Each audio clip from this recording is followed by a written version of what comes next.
Assalamualaikum dan salam sejahtera. Anda sedang menonton siaran khas sempena marjin sambutan Hari Raya Aidilfitri SKKL 2025 bersama kami di TV PSS SKKL.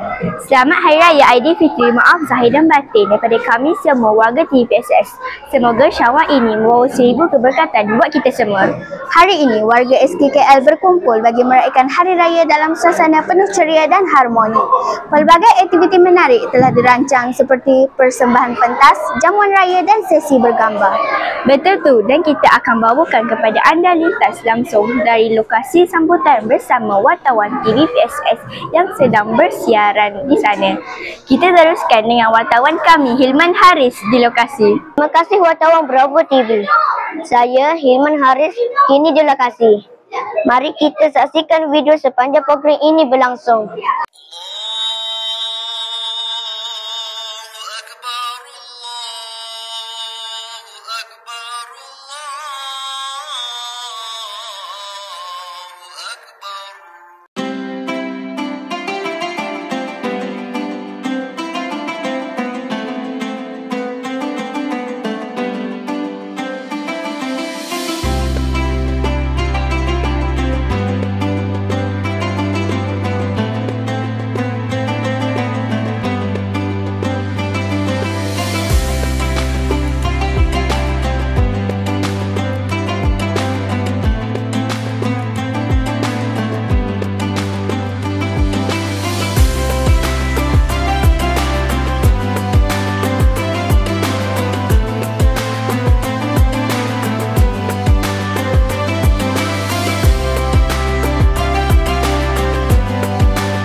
Kali ini kita bertuah kerana dapat bersama dengan Encik Bakri bin Hamad, Guru Besar SKKL bersempena dengan sambutan Aidilfitri di SKKL.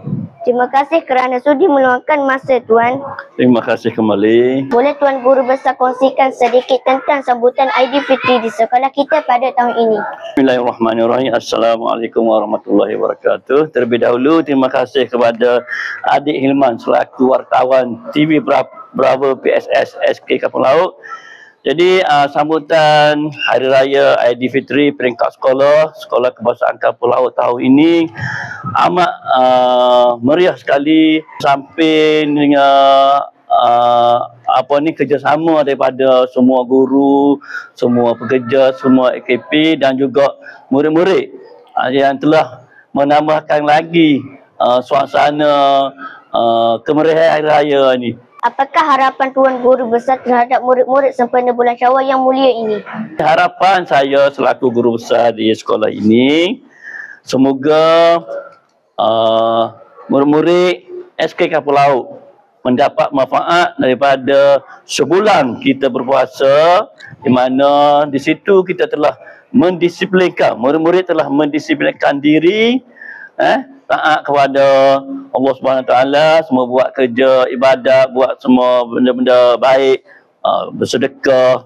Harap Syawal ni murid-murid teruskan apa yang dilakukan pada bulan Ramadan. Terima kasih Guru Besar. Sekian laporan saya. Muhammad Hilman Haris melaporkan untuk TV PSS. Kembali ke studio. Wah, meriah sungguh suasana di sana. Terima kasih kepada Hilman Haris atas laporan yang menarik.